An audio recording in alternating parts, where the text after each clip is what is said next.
I'm Vinnie Politan. The subject of my investigation is the tragic disappearance of 7-month-old Emmanuel Haro, whose parents reported him abducted, but now mom and dad are locked up. Here's the story. Rebecca and Jake Harrow have several children. The youngest is just 7 months old. His name is Emmanuel, and he is missing. Emmanuel's mom says she knows what happened. She was in the parking lot of a Big 5 sporting goods store and was trying to change the baby's diaper. That's when she says she was attacked by a man who said hola and then knocked her out cold. When she came to, Emmanuel was nowhere to be found. Investigators questioned Rebecca and confronted her about inconsistencies in her story. Meanwhile, Emmanuel's father, Jake, has a prior conviction of child cruelty back in 2018 when he abused his 10-week-old baby daughter. Rebecca and Jake have been arrested and taken into custody, charged with the murder of this little angel who has still not been found. This case is heartbreaking and frustrating both at the same time. You've got a mother and father who are locked up in custody, but you've got a child who is still missing. I want you to take a listen to the DA here talking about the search for baby Emmanuel. I think this is a really significant statement that he makes. There are professionals that are looking for the remains of this child. If the public has any information, then we ask for their help. So we don't know exactly where the remains are. We have some ideas in terms of where we're going to look and where we're going to continue to investigate. When you have members of the public that are out there doing their own searches, all it does is potentially prejudice and damage the case. So please, let the sheriff's departments do their job. They know how to do this, right?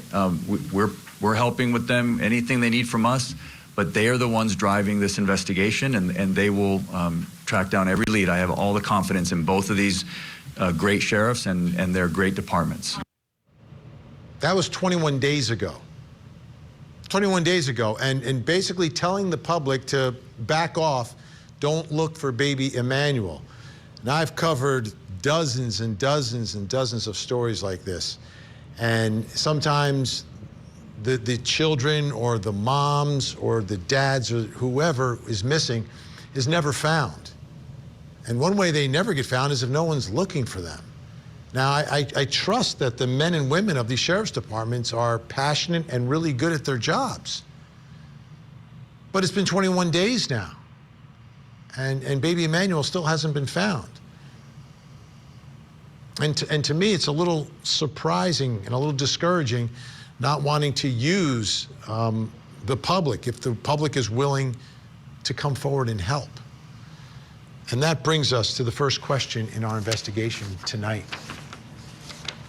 Will baby Emmanuel ever be found?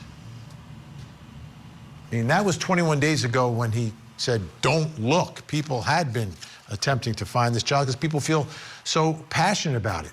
All right, I want to bring in Court TV crime and justice correspondent Matt Johnson, who joins us tonight live from outside the Harrow home in Cabazon, California. Matt, great to see you tonight.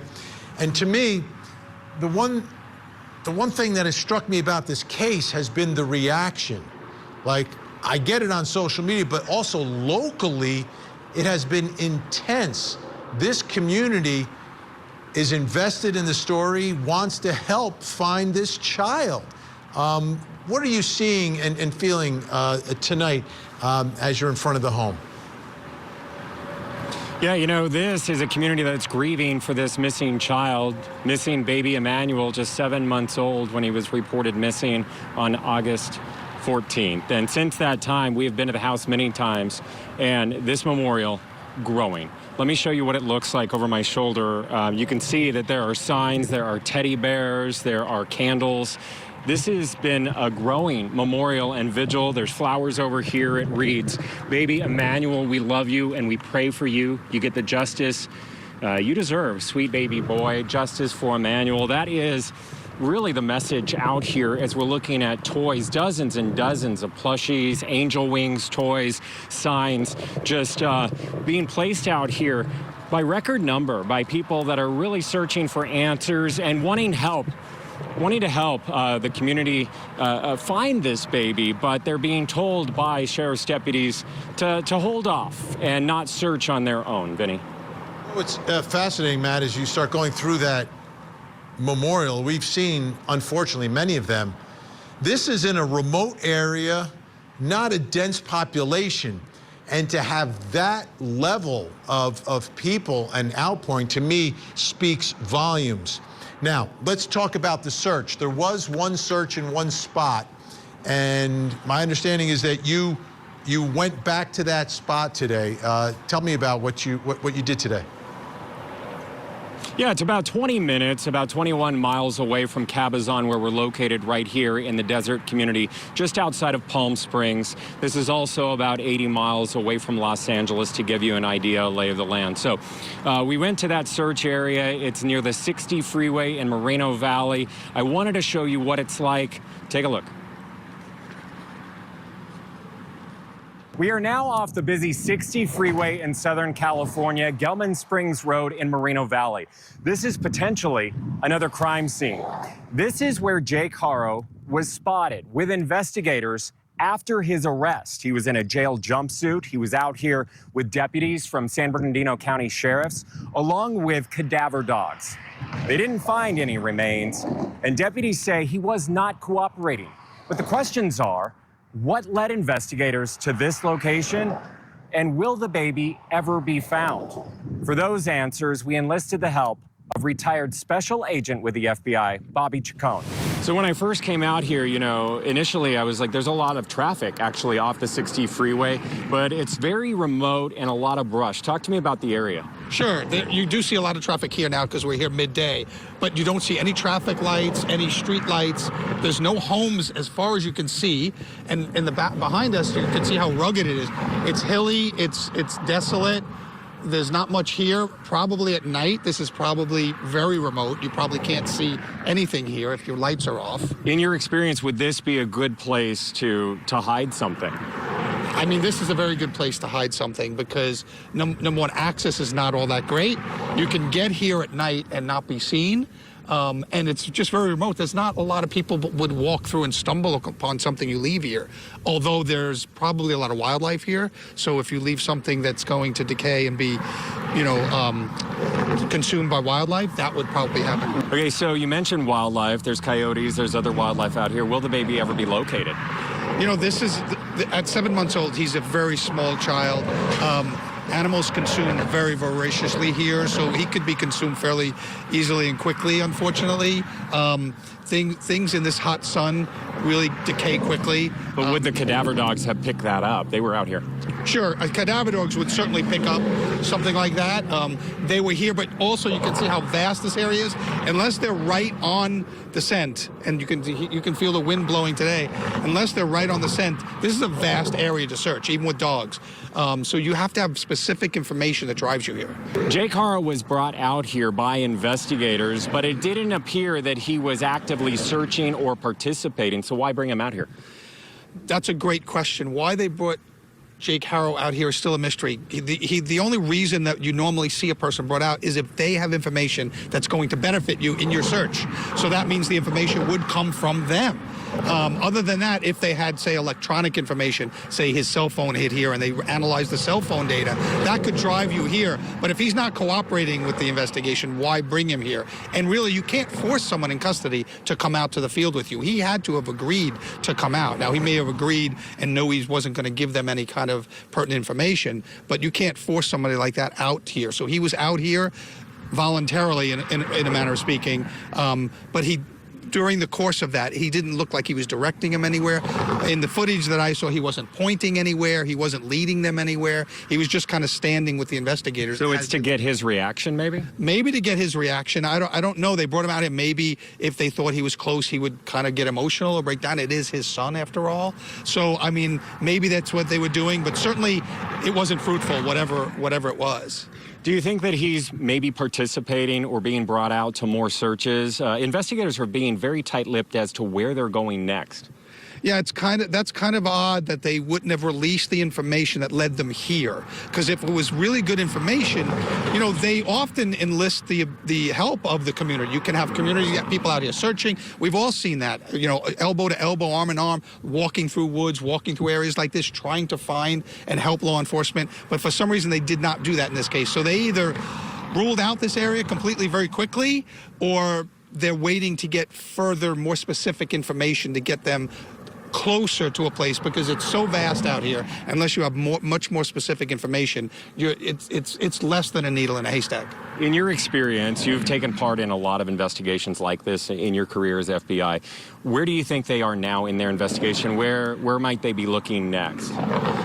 I think they're poring over the electronic data at this point, the cell phone data, the cell tower information, matching it up to that timeline when little baby Emmanuel disappeared, and they're trying to find out electronically those steps that they took. They probably have done all the interviews that they're going to do with friends and family and anybody else that was associated with this to find out, you know, if they knew anything, and they're matching that up. But right now, I think they're stuck, and I think they're probably trying to pour through that electronic data and come up with some kind of theory about where he might be. And there's a lot of agencies involved in this search and recovery effort and this investigation. Both Riverside and San Bernardino counties are involved. It's San Bernardino County that is leading the charge with their investigation into the search for baby Emmanuel. At this hour, they tell us that the search is ongoing and all of this still under investigation, Vinny. All right, Matt Johnson's going to stick around right now, though. Let's bring in the founder of On the Tierra News, Ahmed Belozo, our friend who's been covering this case on his TikTok platform and other places on social media. Ahmed, great to see you tonight. How are you feeling, first of all? You feeling good? Yeah, I'm pretty good. I'm out here actively working on another case, and so I took some time away from that. A lot of similarities, and I want to touch on some of that if you will allow me. But yes, I do feel good. Thank you, Vinny, for having me, and Court TV as well. Okay, what are your thoughts tonight? Do you believe little Emmanuel will ever be found? Our hope, obviously, is that, yes, he will be found. Now, in what state is a different question altogether. We are thoroughly prepared now for the recovery portion of this investigation. Authorities are not telling us anything, and we continue with our leads, and the same way they're not telling us, we're not telling them neither. Oh, expand on that a little bit, Ahmed. What do you mean? Well, you know, it's been a month, as you said now, and we were so willingly helping and trying to share information, and it has become some sort of a slap in the face now that any information that we have now, we are trying to piece this case together ourselves. And when I talk about we, I'm talking about me. So give me your reaction, and were you surprised when in that press conference they came out and they said, listen, we don't want the public searching for this child. I've covered dozens of these stories. You take me back to Orlando, Kaylee Marie Anthony is missing. I mean, the whole community was out. There were organized searches. Maya Miliete in San Diego, a missing mother of 3. The whole community coming together and searching. And here they're saying, don't search. Give me your reaction to that. Well, as I said earlier, right now I'm working on the search for a missing person, Joseph Aranda, here in Victorville. And the police have been actively working on his case here in San Bernardino County. And the lead investigator has been on vacation for 3 weeks now. And we have new leads, and we can't even get them to him because he hasn't came back. And so we understand that, you know, things get lost in the shuffle due to time, and you know his vacation with his family was probably planned before what happened with Joseph Aranda here in Victorville. But we have no leads to talk to an investigator, a supervisor above him, and so right now we're waiting for. So they're telling us not to look, but he ain't looking. And so obviously in the Emmanuel case, we don't know who's looking. We don't know who's on vacation. We don't know what leads they have. And so if you're not going to tell us where we're at, then we're going to go out there and look for ourselves, because this man, and God bless him, the deputy from San Bernardino County, who's the lead investigator in this case of Joseph Aranda, is on vacation, and we can't get a hold of him. And we have active leads that work down in the riverbed right now today, because we're trying to find this man, and we have new leads, and we don't know who to give them to, because the San Bernardino County Sheriff won't call us back because they don't want our help. So it's like a catch-22. We're in a pickle. It's very frustrating. Emmanuel, I have new leads, bro. I have new leads. But who do I share it with? You two, so everybody could shred it up and destroy it? No. Yeah. And so I understand when people withhold information, because I have vital information right now regarding Jake, and we'll get into that. Obviously, Absolutely. but Hold that thought, Ahmed. We got to get a commercial in here, but Ahmed Beloso staying with us. Coming up next, what is happening in the baby Emmanuel case right now? There's a lot of people. Yeah, there's a lot of people. A lot of people are involved. A lot of people are invested. A lot of people spent their money to come out here. My two best friends were just murdered. Join me for a Court TV true crime series where we take you from the crime scene to the courtroom. Donna Adelson hates every piece of grass that Dan Marcel ever walked on. It's something that'll haunt all of us forever. It always seemed like he was covering or deceiving. This was a whole different level.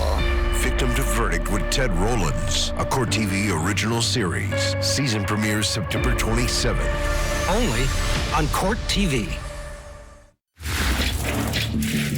We're here to get justice. We're here to speak for Emmanuel because he wasn't able to speak for himself. So we're here, and we have his back, and we're ready to go. We're ready to fight. We're going to fight tooth and nail. We're going to get justice for Emmanuel. Public wants justice for baby Emmanuel. Everyone wants justice for baby Emmanuel. They also want to find baby Emmanuel. Let's bring back in Court TV crime and justice correspondent Matt Johnson, who is live outside baby Emmanuel's former home in Cabazon, California. Matt, who have you been able to speak to about the status of the case? Yeah, none of the attorneys, none of the investigators, none of the agencies involved are talking.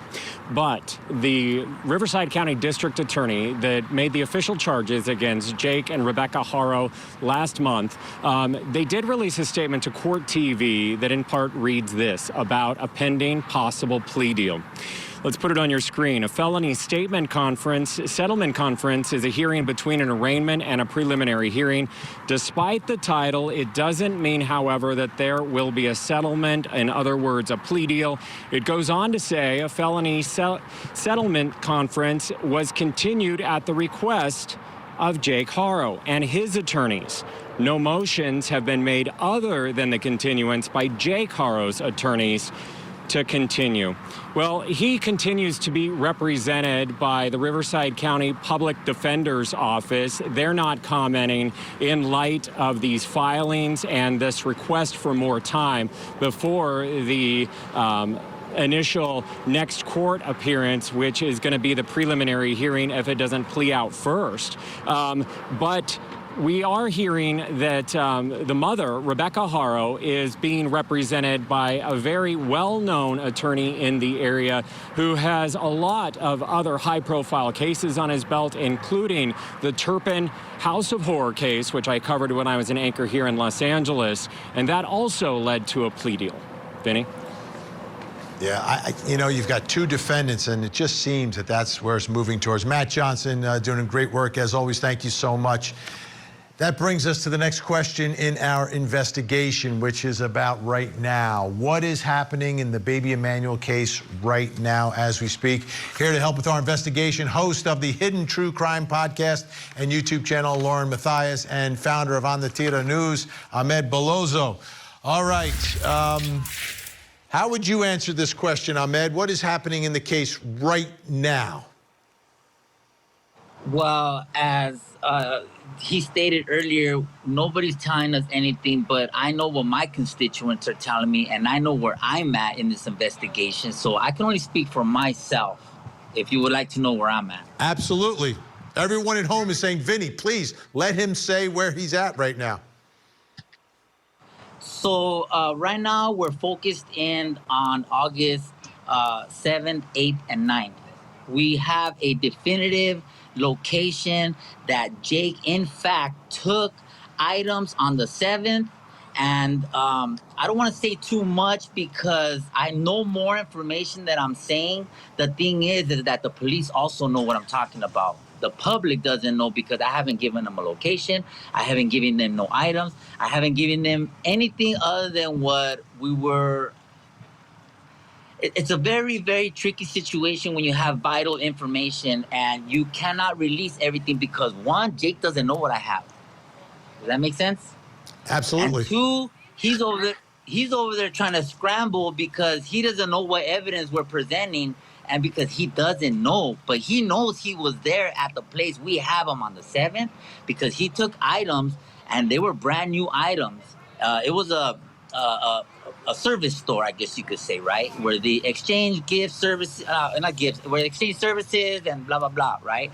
And so he took this to the store and he gave, they sold these over $700, quite possibly $400 to $700 worth of brand new clothing and apparatuses, meaning bassinets, swings, and everything in pristine condition. So obviously the business owner was over the moon, and so he left, he donated it, they sold everything off the same day. The next day, Jake returned on the 8th, and he asked if he can use their dumpster, and he dropped off some grocery-sized bags in the dumpster, and that is where my investigative services came in and led it to the landfill, right, which is at Lambs Canyon. Now, he went back on the 10th again, and so what he did on the 10th is he donated another gift because they were you all know about the Watermen. They were selling their Trump coins at mint condition. And so they know about collectibles. How far advanced they are as far as what they have, I don't know. But he donated another item. And I'm not going to say what it is because obviously whoever bought it, it was in pristine condition and they sold it off. So what he was doing is he was checking his traps, I believe, right? So he went to the 7th to try to butter up the lady. He used her dumpster on the 8th, and then he went back on the 9th to see if anybody had kind of fiddled around, right, and which they didn't. The dumpsters in that area go to the landfill on Tuesdays, and the trash cans for the homes go on Thursdays. And so the same dumpster that he used down the street, a block across the street from the sheriff's station, right down Ramona Street, where Emmanuel was killed, that same dumpster also goes to that landfill. Wow. And so now we're piecing everything together, and so now we're Let's do this. Let's hold that thought for 1 second, Ahmed. Real quick. Yeah. One little more piece, real quick. Now we're figuring out because if Emmanuel died after the 9th, that means it was premeditated murder, and that makes this a circumstance special case. Oh, absolutely. And all police got the deal now. Boom. Absolutely. If you're doing things in preparation for that instead of as a result of. Lauren Mathias, where do you think this investigation, this case is right now? Oh, thanks, Ahmed. I could listen to you forever talk about that. Tell us more. Tell us more. Where I think it is, I think that Ahmed is nailing it, that we're trying to figure out what date perhaps Emmanuel lost his life. It's so heartbreaking, right, that we all sort of know. We all sort of know without the remains of Emmanuel what happened to this poor baby. And right now investigators are saying it's between the 5th and the 14th. Well, the 14th is when they, Rebecca and Jake claimed their son was kidnapped. And the 5th, it sounds like, was the last time anybody ever saw Emmanuel. And so Ahmed is bringing in this date of like the 7th, the 6th, 7th, 8th, 9th. That sounds probable. And I think that what we're all worried about right now is the settlement conference that's happening, right? Are they trying to strike a plea deal with these parents? And does that mean that it's possible they might never find these remains, and this is all circumstantial right now, and they need to get these parents to take a plea? That's, I think, my biggest fear right now, and I think that's what everyone is thinking and wondering about right now is if they don't know where this little baby boy is, and if they will never find this baby boy, how strong of a case is this? Yeah. What do we have right now to be able to get a conviction? It makes it so much more difficult. All right, our guests are going to stick around. Up next, could baby Emmanuel have been saved?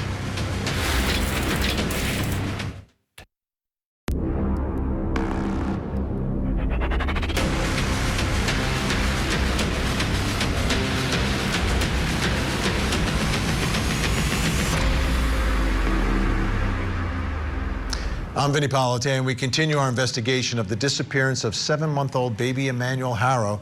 His parents said he was taken by a stranger, but now his mom and dad are charged with murder. Here's the story.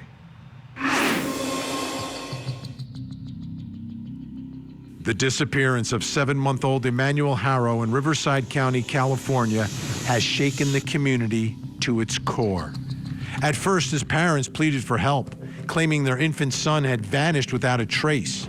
But as investigators dug deeper, troubling contradictions surfaced, unraveling a chilling reality.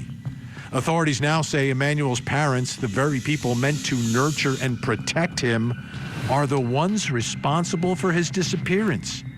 Both have been arrested, facing murder charges. It's a heartbreaking case marked by allegations of violence, secrecy, and betrayal. The search for Emmanuel has become a desperate mission fueled by both hope and grief. A child so young, so vulnerable, ripped from safety under the most unthinkable circumstances. As the investigation continues, the haunting question remains: what happened to baby Emmanuel, and will justice finally bring him home?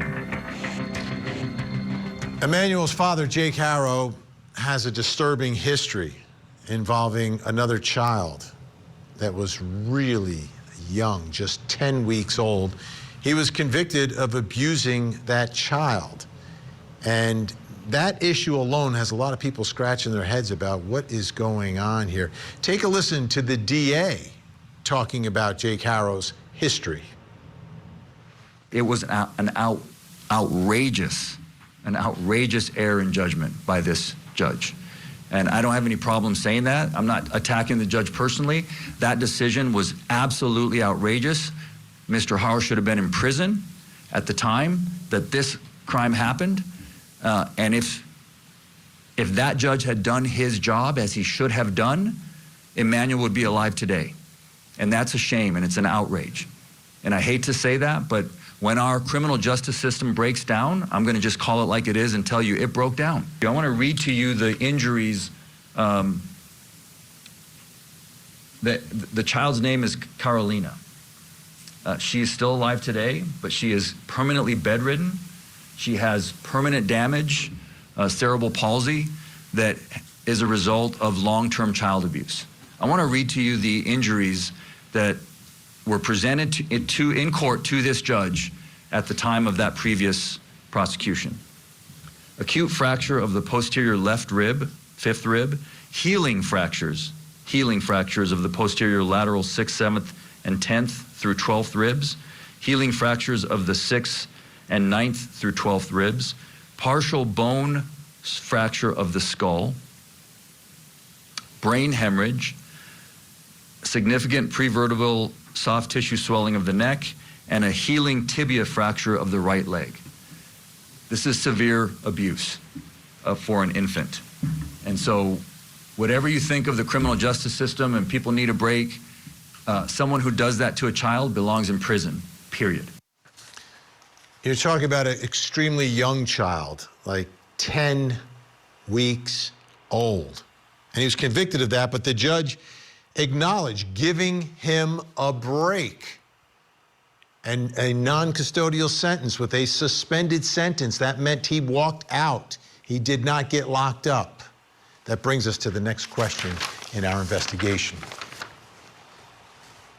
Could baby Emmanuel have been saved? Did the system not do enough to protect Emmanuel? Here to help answer that question, private investigator Lauren Vellucci and former federal prosecutor, president of the West Coast Trial Lawyers, Nima Rahmani. Nima, let me begin with you. This was a case where the judge gave a sentence that was lower than what prosecutors asked for in a case where we're talking about a 10-week-old baby being abused. That's a newborn. Vinny, it's a miscarriage of justice. And if the judge had done his job, maybe baby Emmanuel would be alive today. You're talking about a felony child abuse case with really significant lifelong injuries, brain injuries. I mean, the district attorney is absolutely right. The judge issued a suspended sentence, work release, child abuse classes. That's unconscionable. And it really took 5 years to get there. This was abuse that happened in 2018, and we got a sentence in 2023. If Jake Harrow were in prison and this was a case with a previous partner, baby Emmanuel might not be born. And he wouldn't be in a position to abuse other children. So the DA is right. Everyone who's watching play is asking, how could this possibly happen? Tremendous miscarriage of justice, and that judge has proverbial blood on his hands because of the decision that he made. Lauren Vellucci, judges are given discretion. Judges are there to judge, to make the tough calls, but I'm trying to understand how it's a tough call. Yeah, we talk about child abuse, but I look at this child. This was a baby. This was a child who was not walking. Like, Jake Harrow was able to walk out of the courtroom, but his baby daughter will never be able to walk. And then we find now Emmanuel is missing, and Emmanuel may have in fact had history of being abused. That's what the allegation is. It's like similar to exactly what happened to his sister. Lauren, this is unconscionable. It really is, and it should have never happened. There's no excuse for the judge to have allowed this man to walk out of that courtroom. But I thought it was refreshing first that the DA was kind of going after the judge. That doesn't happen a lot. And so I was like, oh, this is great. However, I looked into the case more, and not only did the judge mess up and drop the ball, but the DA, Mike Heston, and his prosecuting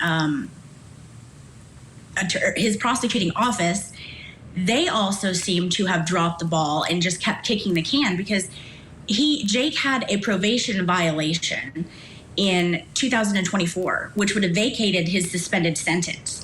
And their office just kept continuing the hearings 5 times. 5 times they did wow. This. As recent as July 2nd of this year, Jake was in the court for an actual hearing, and they kicked it again down the road. So they could have at any point asked the judge to vacate that sentence and put him back in jail. And I'm sorry, but I have an issue and a big problem with the DA standing up there and trying to gaslight the community and only blaming the judge. The judge absolutely has blood on his hands, but they failed at their job, and they failed this baby as well. Nima, what are your thoughts there? When these defendants are given opportunities, and I was a prosecutor too, and a lot of times they'd be put on probation. And if you come back here, you're going to jail, is what you always see the judge wagging his finger. But here, there's an allegation of a violation of probation. It's easy to not violate your probation. Like, you have to actually do something wrong to violate it, and apparently he allegedly did. Why would a prosecutor just kick that down the can? Kick that down the road? Like, at some point, you got to step in and say, okay, he violated his probation. He attacked a baby who will never walk, and he's still walking free. No question. And I believe the violation was a firearms violation. Obviously, as a felon, you can't possess a weapon. And like you said, and like Lauren said, I mean, these probation violations, they're actually very easy, these PVs, as we call them. The judge makes a decision. There's no jury. It's a lower standard. It's just the preponderance of the evidence. So you can quickly put someone in custody right away. Now, obviously, that's an offense. Certainly, you can't have a firearm as a felon or someone on probation. So I do agree he should have been held until violated his probation, and he should have been sentenced. So whether it's the judge, whether it's the DA, I do think the judge's initial sentence, given the severity of that crime, was the more egregious violation, right? You have willful cruelty to a child as opposed to felon in possession of a firearm. But I agree. There were multiple opportunities to put this monster behind bars, and whether it was the DA, whether it was the judge, or whether it was law enforcement, everyone failed in this particular case. Yeah, and if you're going to say, I'm giving you a break, when you break the rules of the break that you're given, you should be locked up. Lauren Vellucci, Nima Rahmani, great to have you both on the program. Great to see you. Incredible insight. Still to come, this is a big question everyone's wondering about. Is Rebecca covering for Jake? We come to you guys asking you to help us find our son. He was abducted last night from Big 5. Somebody struck my wife while she was trying to change his diaper. Saturday nights on ION is our night. Let's go! Double headers every Saturday at 7 and 10 p.m. Eastern.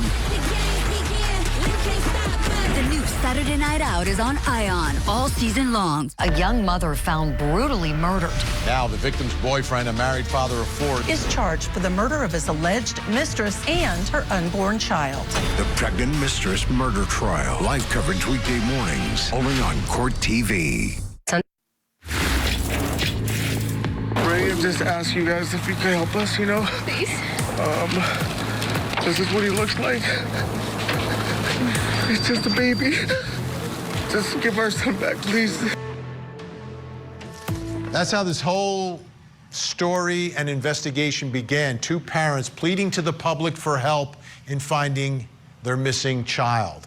They are now locked up, but I want you to take a look at this because it seems that Emmanuel's mother, Rebecca, is very consistent with the story that was told in that initial press conference that that Emmanuel had been abducted. Take a look. This is from a jailhouse interview from the Press Enterprise. "I will not give up. I will not give up on my baby," Harrow said August 24th in a jailhouse interview with a Southern California news group reporter, during which she maintained that Emmanuel was kidnapped. Regarding her husband, Jake, "He's a good dad," Rebecca Haro said. "He would never hurt a baby." Well, he did because he was convicted of that, but she's saying he never would. What's going on here? What's the dynamic? That brings us to the next question in our investigation. Is Rebecca covering for Jake? Is that possible? They've both been charged in the case, by the way. They've both been charged for what the prosecutor described as ongoing abuse. But is this a case of Rebecca covering for Jake? Here to help with our investigation, host of the Hidden True Crime podcast and YouTube channel, Lauren Mathias, and the founder of On the Tira News, who's been covering the story in depth from the beginning, Ahmed Bolozo. Okay, let me ask you, Lauren, what are your thoughts here? Do you think there's a chance that she could be covering for him?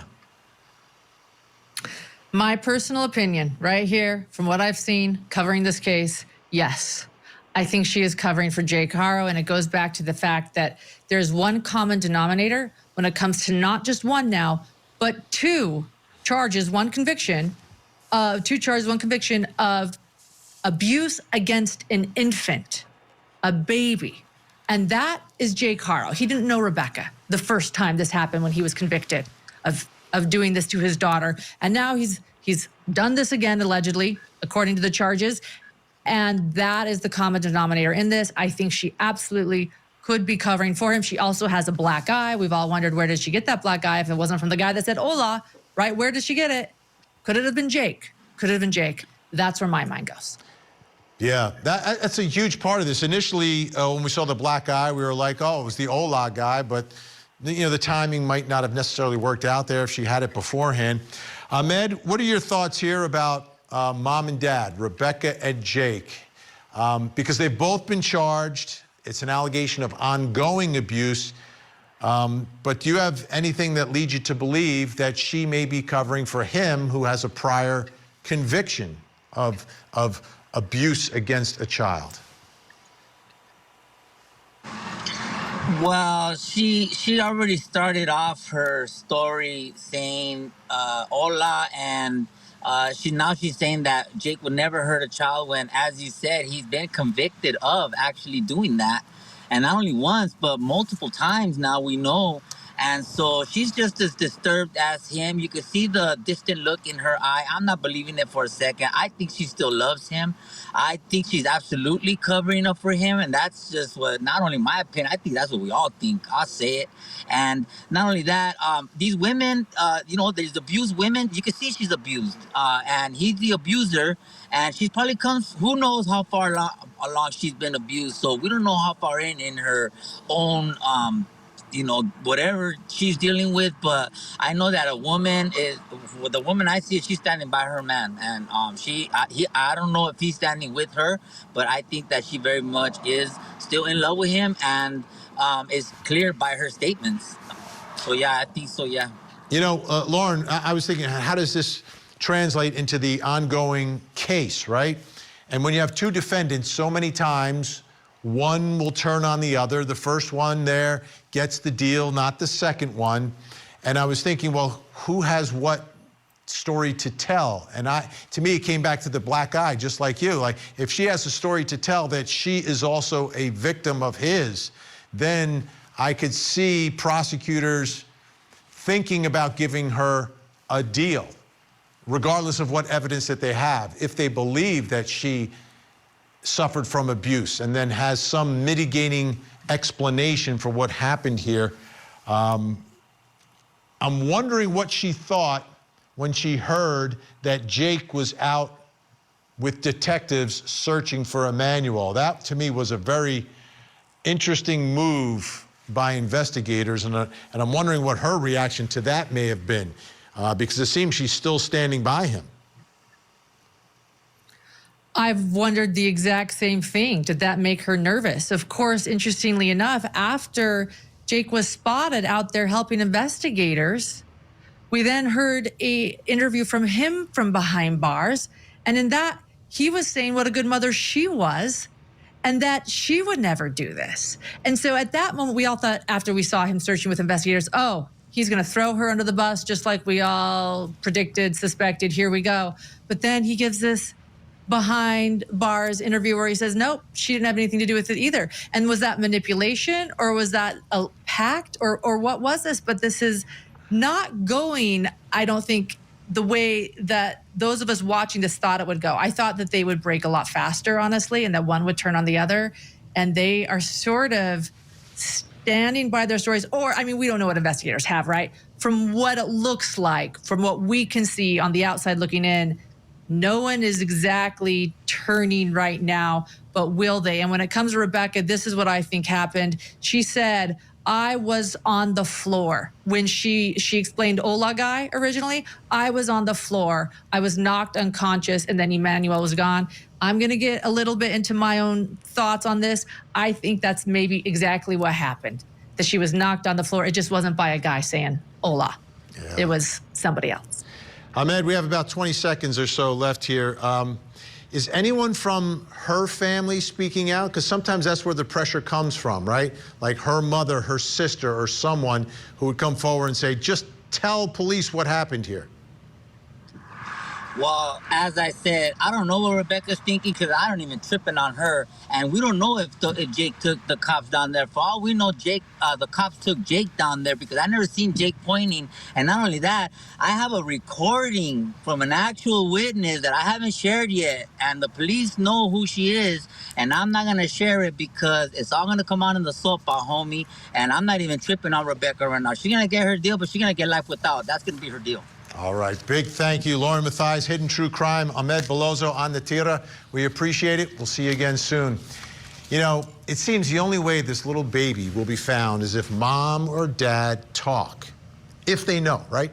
But to me, the real frustrating part is law enforcement discouraging the public from looking. This is a community that is greatly invested and one that would take up the cause. And I'm not sure if law enforcement has the resources to be the only ones looking. I'm Vinnie Politan.